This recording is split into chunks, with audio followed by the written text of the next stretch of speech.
Irmãs queridas, irmãos queridos, eu vos saúdo em nome de nosso Senhor Jesus. Quão bom e quão suave é que os irmãos vivam em união. Assim está no Salmo 133 de Davi. Muito bonito para nesse momento em que estamos todos unidos pelos laços sublimes do amor de misericórdia de Jesus, unindo os nossos corações para esse banquete evangélico que iríamos realizar nesta manhã, favorecendo para todos nós a presença de Jesus através da inspiração da benfeitora Joana de Ângeles, que sempre nos acompanha, a presença nesta segunda-feira, como sempre, há 25 anos que ele nos prometeu e continua presente às segundas-feiras na Casa de Guará, o professor Eurípides Bassanufo, presente no culto do Evangelho. Hoje nós temos uma lição maravilhosa. Como sempre, todas as lições do Evangelho são lindas, mas a de hoje também nos toca como filhos, que todos nós somos. É o tema, o amor filial, que está aqui no nosso velhinho.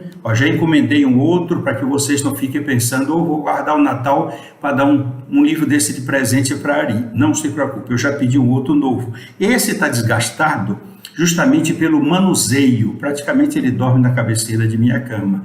É o amor filial. Jesus no Evangelho à luz da psicologia profunda, na página 129.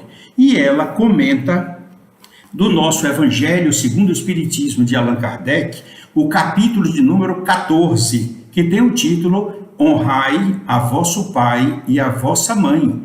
Os itens que a veneranda benfeitora Joana de Ângeles sugere, os itens 1 e o item 8, portanto está aí o item 1 e o item 8. Só que nós já avisamos várias vezes que nós abordamos outros pontos que julgamos, claro, na nossa inferioridade não podemos, vamos dizer assim, substituir o pensamento da veneranda benfeitora, longe de mim fazer isso, mas julgando, por minha parte, que alguns irmãos precisam ter outros conhecimentos, outros adendos, como eu mesmo preciso, então eu coloco as partes que eu acho interessantes, que acho realmente que podem despertar a curiosidade, fortalecer o nosso ponto de vista sobre o assunto que a veneranda benfeitora está analisando. Ela está comentando um capítulo do Evangelho segundo o Espiritismo, o capítulo de número 14. Portanto, o capítulo tem vários itens, ela seleciona 2, mas aí nós abordamos, havendo oportunidade, mais outros itens. Então, nós vamos começar aqui, justamente na parte do item 1, como ela descreve aqui para nós. É o item de número 1. Vamos ver, então, o que é que está escrito. Evangelho segundo o Espiritismo, capítulo 14, item 1. Sabeis os mandamentos. Não cometereis adultério, não matareis, não roubareis, não prestareis falso testemunho, não fareis agravo a ninguém. Honrai a vosso pai e a vossa mãe. Esse tema está em Mateus capítulo 19, versículos 18 e 19. Também está em Marcos, no capítulo 10, versículo 19. E está também em Lucas, no capítulo 18, versículo 20. Então é isso que nós vamos fazer, porque o principal que Jesus chama a atenção aqui é honrai vosso pai e a vossa mãe. Mas agora me lembrou de um fato interessante. Quando nós ensinávamos na UESC, nós ocupávamos a cadeira de Direito Civil, e aí, falando sobre a questão de leis, a formação das leis, aquele processo, um aluno levantou e me perguntou, claro, olha, eu me lembrei de Jesus, quando aquele doutor da lei perguntou a Jesus qual era o mandamento maior para colocar Jesus numa situação delicada de constrangimento, julgando Deus. Ele perguntou, professor, por que está escrito na lei, não roubareis? E não furtareis. Eu aí aproveitei a oportunidade, que essas oportunidades eu sempre gostei de alunos desafiadores, espíritas desafiadores, questionadores. Então eu expliquei, olha, prestem bem atenção. No tempo em que Moisés recebeu as tábuas da lei, apenas o verbo roubareis ou roubar aplicava-se a tudo. Modernamente, depois que o direito foi se atualizando, houve essa diferença entre os juristas. Roubar e furtar é subtrair algo de propriedade de outra pessoa. Então, roubar e furtar é subtrair de outra pessoa. Roubar quando você tem ameaça ou violência, e furtar quando você não percebe. Por isso que existem as delegacias de furtos e roubos.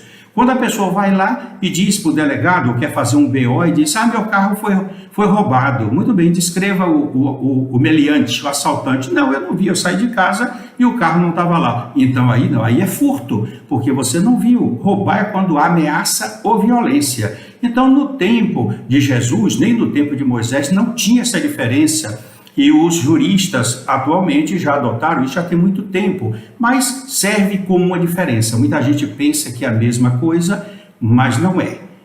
Então vamos agora seguir a nossa carruagem. Honrar. Honrar pai e mãe. O que significa honrar?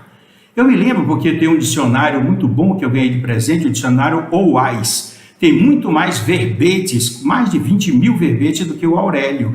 E eu gosto muito do dicionário UAS, eu sempre coloco ele e consulto, não é que eu despreze o outro não, o Aurélio, de jeito nenhum, mas o UAS é mais completo. Então honrar no UAS significa exaltar, levar às alturas. Olha isso, Jesus disse, honrar pai e mãe, exaltar pai e mãe, levar às alturas pai e mãe, glorificar, enobrecer, venerar. Que coisa linda quando nós sabemos a definição, o significado de um verbo honrar. Vamos agora aqui ao Evangelho segundo o Espiritismo, capítulo 14, o item 3, que tem o título aqui que Allan Kardec colocou, piedade filial. Olha o esclarecimento que o nosso ilustre codificador colocou para nós. O termo honrar encerra um dever a mais para com os pais, o da piedade filial. Quis Deus mostrar por essa forma que ao amor se devem juntar o respeito, as atenções, a submissão e a condescendência, o que envolve a obrigação de cumprir-se para com os pais de modo ainda mais rigoroso tudo o que a caridade ordena relativamente ao próximo em geral. E aí ele continua, esse dever se estende naturalmente às pessoas que fazem às vezes de pai e de mãe, as quais tanto maior mérito têm, quanto menos obrigatório é para elas o devotamento. Deus pune sempre com rigor toda violação desse mandamento, honrar pai e mãe. Vamos agora para, novamente, analisar esse assunto, que Allan Kardec é bem claro, ele vai em toda a sua posição colocando as definições, os esclarecimentos.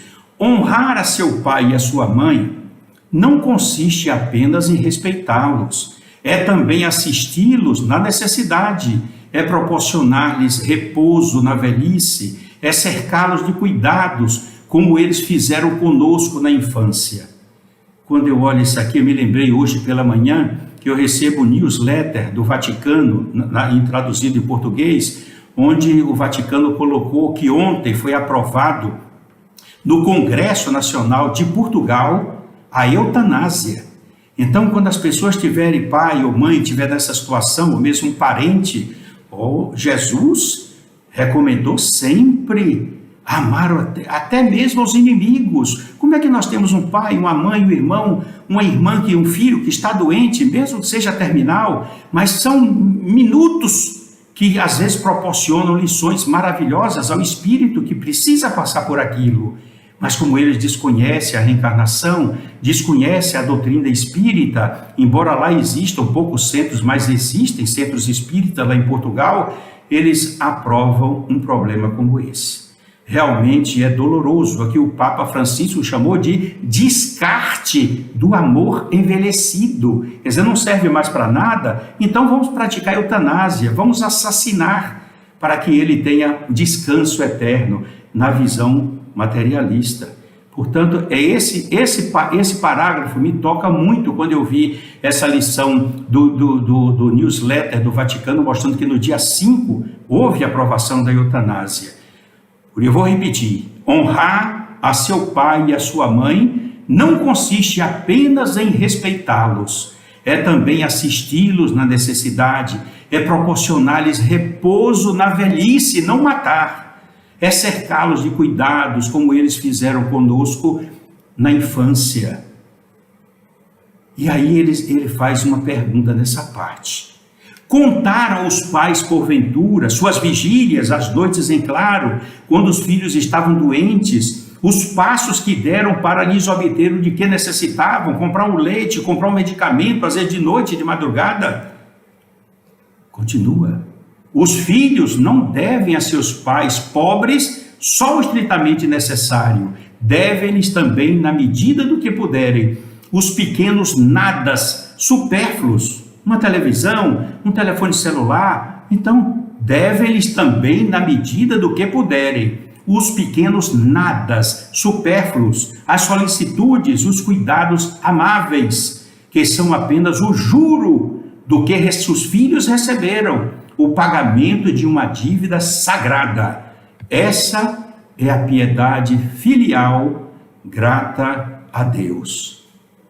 Mas ele continua: ai, pois, daquele que esquece o que deve aos que o ampararam em sua fraqueza, que com a vida material lhe deram a vida moral, que muitas vezes se impuseram duras privações para garantir ao filho todo o bem-estar. Ai do ingrato, será punido com a ingratidão e o abandono, será ferido nas suas mais caras afeições, algumas vezes já na existência atual, mas com certeza noutra, em que sofrerá o que houver feito aos outros.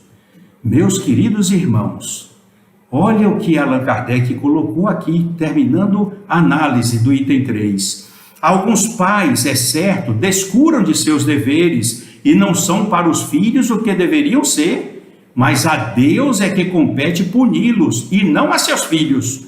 Ninguém tem o direito de praticar a justiça com as suas próprias mãos. Devemos confiar na justiça divina e nos desígnios de Deus. Esse é o nosso processo de respeito ao Pai.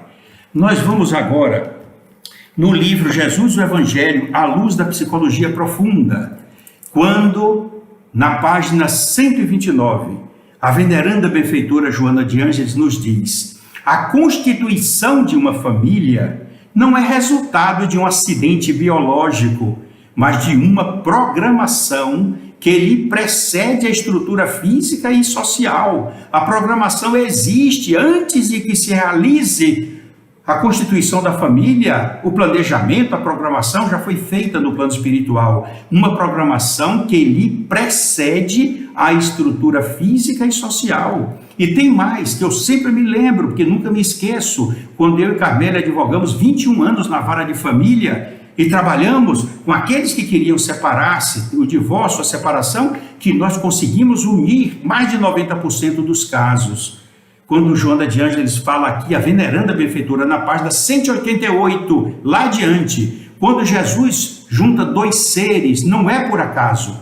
A lei de causa e efeito está presente. Já houve tentativa de união em outras existências, mas no momento é a oportunidade mais favorável para que essa união se realize e se consolide. Quando nós falávamos isso para os casais paravam, olhavam pelo outro e eu dizia: não joguem essa reencarnação fora, aproveitem, vão diluir esse ódio que existe nos seus corações, permitindo que o amor penetre, ilumine esse campo nebuloso, para que vocês possam enfrentar a vida e criar os filhos que Deus confiou a vocês. Porque a paternidade e a maternidade é uma missão concedida por Deus. E aí ela continua: os pais, por isso mesmo, não são seres fortuitos que aparecem à frente dos filhos descomprometidos moral e espiritualmente, não. Os pais são pilotis, olha bem, como se fossem colunas da instituição doméstica, sobre os quais pilotis se constroem os grupos da consanguinidade e da afetividade. Mesmo quando, olha que Que observação maravilhosa a veneranda benfeitora nos faz aqui. Mesmo quando, aparentemente, os pais emprestam as moléculas físicas para o renascimento de espíritos, emprestam o espermatozoide ou emprestam o óvulo, encontram-se sob jurisdição da providência divina, que jamais improvisa ou experimenta surpresas que são inadequadas ao equilíbrio cósmico. Os filhos, todos nós que somos filhos, repare a observação, os filhos, por sua vez, renascem através daqueles com os quais têm compromisso moral de gravidade para o desenvolvimento espiritual de ambos, genitores e descendentes. Tudo obedece a um planejamento de Deus, meus queridos irmãos. É maravilhoso. Isso não é desarrumação, o plano espiritual é perfeito. Deus é misericordioso e bom, e tudo é traçado para a nossa felicidade. E aí ela esclarece, na página 130, quando se trata de pessoas não vinculadas através do sangue, mas que se tornaram pais adotivos ou os representam como tutores, esse dever é ainda muito maior dos filhos para com eles, considerando-se que o afeto de que se faz objeto possui um caráter mais grandioso, porque destituído da obrigatoriedade que a injunção carnal impõe quando ocorre a edificação da família. Vocês viram quanta coisa linda? E eu me ofereço até para a nossa irmã Fabíola, que é atual coordenadora da Juventude Espírita Amélia Rodrigues, porque se ela quiser nós faremos um trabalho, não somente nos limitando a esse resumo, mas pelo menos um seminário falando tudo isso para que os jovens compreendam a situação deles dentro da família. Eu já vi jovens dizer assim, Ari, eu não queria minha família, eu nasci errado, eu preferia na família do meu colega, que ela é muito bom, e o pai toca violão, a mãe também, é um negócio assim, então meu pai só quer que eu estude. E eu digo sempre, Deus colocou você na família correta, para que você possa vencer os seus desequilíbrios, os seus defeitos e perseguir o caminho do bem com segurança, seguindo as pegadas de Jesus. E eles param e professor, é assim que acontece? É, meu filho, é assim, você está no lugar certo, Deus não erra. Portanto, quando ela diz aqui na página 131, o mandamento maior preconizado por Jesus, que é o amar, recomenda que o amor deve ser incessante e inevitável, coroando-se de perdão pelas ofensas recebidas. No grupo familiar, esse amor deve ser mais expressivo, conduzindo o perdão a tão elevado grau que quaisquer ressentimentos de ocorrências infelizes se façam ultrapassadas. Olha que coisa importante que nós podemos observar aqui. E ela conclui, pela compreensão das dificuldades emocionais que todo filho deve ter, compreender as dificuldades emocionais que os genitores viviam antes de se casarem, as condições financeiras, as condições da família do pai, da família da mãe, em razão da imaturidade moral que os nossos pais tinham quando se casaram, e mesmo as sutis causas que remanesciam de existências anteriores, gerando antipatia e mal-estar, que não raro se fazem recíprocos no casamento. Olha aquela página, gravem bem, 188 do Evangelho, aqui do Jesus, o Evangelho à luz da psicologia profunda. Quando Deus junta dois seres, não é por acaso.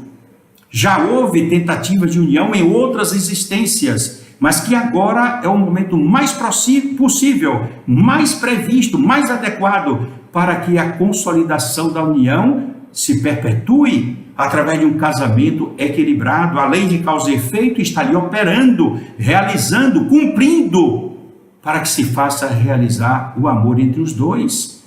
Por isso que os jovens precisam compreender isso. E mais ainda, que ela diz aqui, repare, isso é para os jovens, viu, Fabíola? Para os jovens, Cada espírito renasce no clã, quer dizer, na família, onde tem necessidade de aprimorar-se pela paciência, pela resignação, pelo silêncio e pela bondade, preparando-se para o enfrentamento com os demais grupos sociais, onde deve desenvolver os objetivos superiores da existência. Viram que coisa linda? E mais ainda, seja qual for o tipo de família em que cada ser se encontre, cumpre-lhe o dever do amor filial e fraternal, para bem desincumbir-se das tarefas que ficaram na escuridão dos erros passados. Ela fala transatos aqui, mas eu vou traduzindo logo por outro sinônimo mais conhecido. Ficaram na escuridão dos erros passados.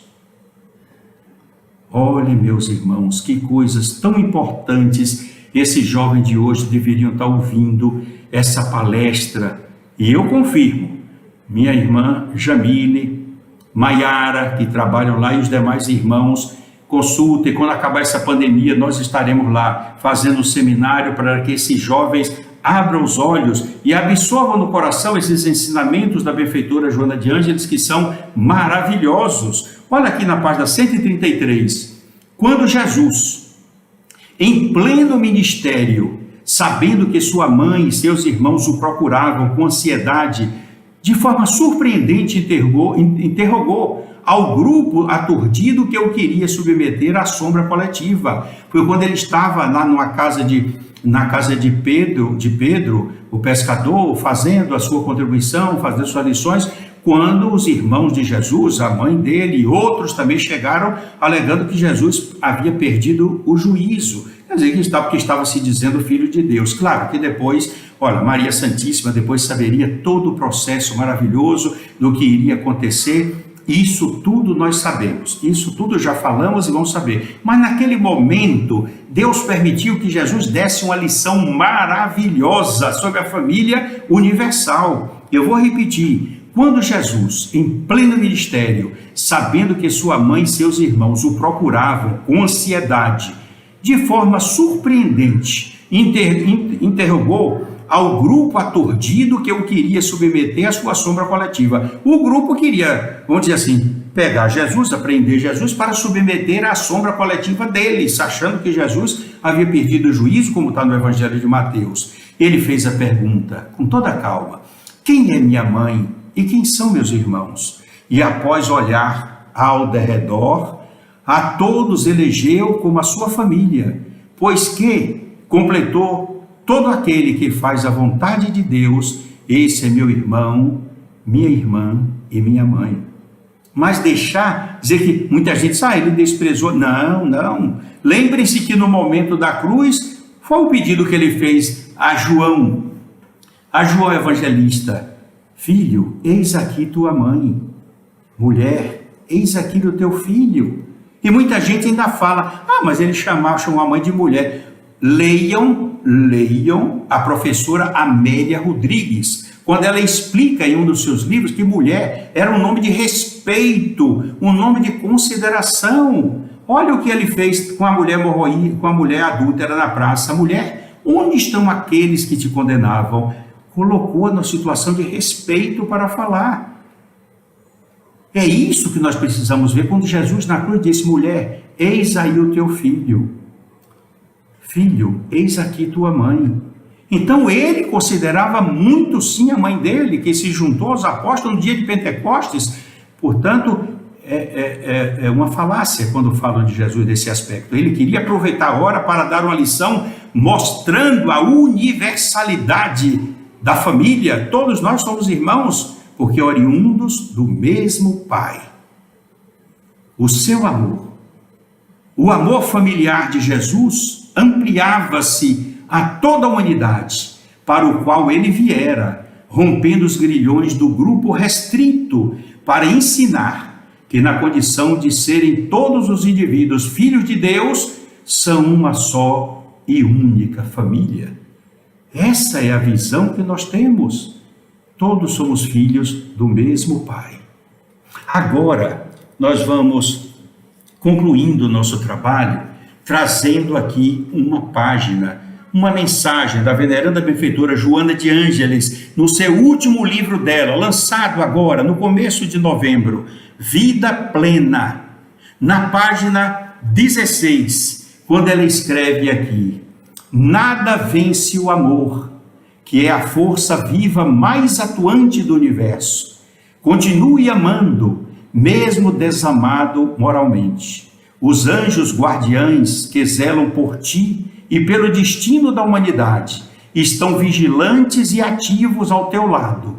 Eles são invisíveis, mas não são inoperantes. Confortam-te nas horas graves, estimulam-te ao prosseguimento das suas tarefas e suas missões e dão-te forças em nome do anjo amigo crucificado que ressuscitou, para que sejas fiel até o fim. Que sejamos fiéis até o fim. Isso é que é importante, o nosso cumprimento da nossa mensagem para Jesus. E nós vamos agora com a sobremesa desta mensagem tão linda que é o amor filial. Nós vamos aqui, contar uma história daqui desse livro, Histórias para o Coração. É de Alice Gray, é livro traduzido, americano. Histórias para o Coração. Aconteceu nos Estados Unidos, numa cidade muito pobre do interior, numa época muito distante. Então ele conta a história dizendo: era uma vez uma professora que no dia de ação de graças nos Estados Unidos da América é um dia muito característico que os religiosos se unem para dar graças a Deus. Só que fazem isso com uma festa. A tradição é colocar um peru na mesa, muito refrigerante, muito doce, uma festa muito grande. Só que aqueles alunos eram paupérrimos, da periferia, a maioria miseráveis. Mas aquela professora era um verdadeiro anjo ali dentro. Então, no dia de ação de graças, lá nos Estados Unidos, a professora pediu aos seus alunos da primeira série que desenhassem alguma coisa no papel pela qual eles se sentissem agradecidos a Deus, fizessem qualquer coisa para mostrar o agradecimento a Deus. Ela não podia imaginar o que aquelas crianças criadas em bairros tão pobres teriam para agradecer. Ela imaginava que não tivesse nada para agradecer, porque muitas vezes eles chegavam na escola com fome. E naquele tempo não tinha nem a merenda escolar, naquela época, e ela dividia o lanche dela com os alunos que estavam, às vezes, passando mal, porque não saíam de casa sem comer nada. Porém, ela sabia que a maioria desenharia o quê? Vão desenhar peru, sobremesas fartas, refrigerantes, alimentos, suco, cachorro-quente, doce de sobremesa. Foi isso que ela imaginou. Mas a professora ficou muito surpresa com o desenho que o pequeno Douglas escreveu. Órfão de mãe, o pai pedreiro, ganhava muito pouco, ele passava a manhã na escola e a tarde na creche. O pai pegava bem de tardezinha. Ele então lhe entregou. E ela parou para olhar. No papel era uma mãozinha desenhada. Ele pegou o lápis assim e contornou a mão, como nós fazemos também, e às vezes meus netos fazem, contorna ali a mão no papel. Então ele entregou esse papelzinho, olhando com aquele olhar sereno para a professora, entregou aquele papel. De quem seria aquela mão? A professora perguntou. A mãe dele já morreu. Toda a classe foi atraída por aquela imagem enigmática. E um disse: deve ser a mão de Deus, professora, que traz alimento e comida para nós. Disse uma das crianças. Outra disse assim: não, é a mão do fazendeiro que cria peru e pode dar um para a gente comer. Depois que todas as crianças retornaram aos seus lugares, a professora curvou-se baixinho sobre a carteira de Douglas e perguntou no ouvido dele. Sabia que podia ser talvez a mãe dele, mas perguntou ao pequeno órfão: Douglas, de quem é essa mão que você desenhou?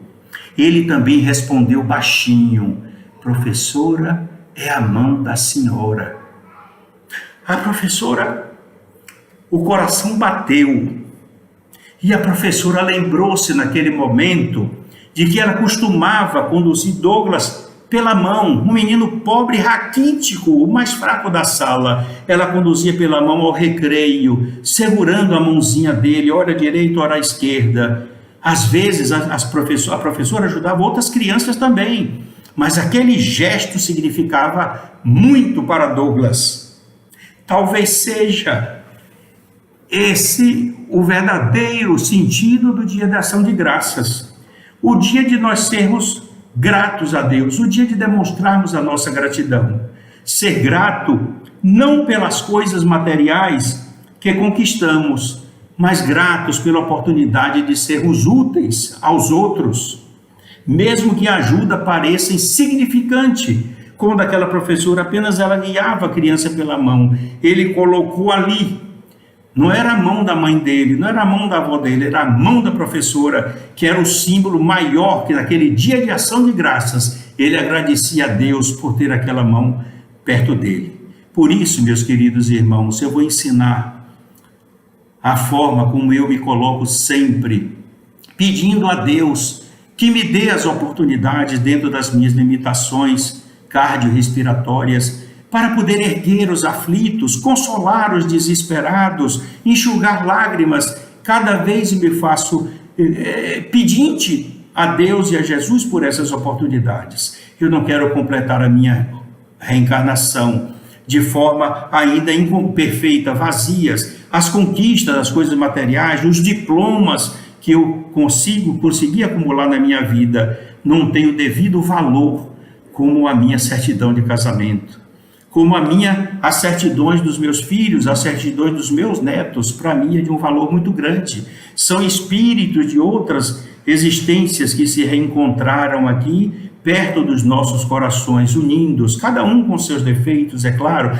cada um trazendo, como a própria veneranda benfeitora disse, as suas deficiências, os seus problemas de outras existências, mas que com o Evangelho de Jesus e a doutrina espírita codificada por Allan Kardec, nós temos a robustez dos ensinamentos necessários para não tropeçarmos. Mesmo assim, se tropeçarmos e cairmos, vamos pegar na mão de Jesus e nos levantar, seguindo a nossa caminhada, fazendo bem em todos os momentos, em todas as horas, porque o exemplo daquela criança foi um exemplo de gratidão, uma mão, demonstrando agradecimento a Deus pelo que a professora fazia àquela criança. Nunca mais ela vai esquecer aquele gesto de amor que aquela professora lhe proporcionou. Façamos isso também com as pessoas necessitadas, lembrando que Jesus falou: todas as vezes que vocês fizerem algo a um desses mais pequeninos, é a mim que eu considero que vocês tenham feito. Portanto, meus queridos irmãos, pensemos em Jesus.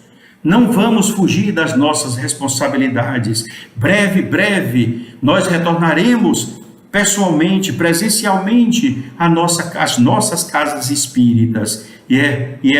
Seria tão bom se nós levássemos as nossas mãos calosas, mesmo que os calos sejam invisíveis, mas de levantar as pessoas, os nossos lenços espirituais cheios de lágrimas, de termos enxugado as lágrimas dos outros, as nossas orientações, os nossos conselhos, o nosso ombro marcado, calejado por tantas pessoas colocarem a cabeça aqui num abraço fraterno de estímulo, dizendo de forma silenciosa para o irmão desesperado: lembre-se de Jesus que te ama e eu também te amo.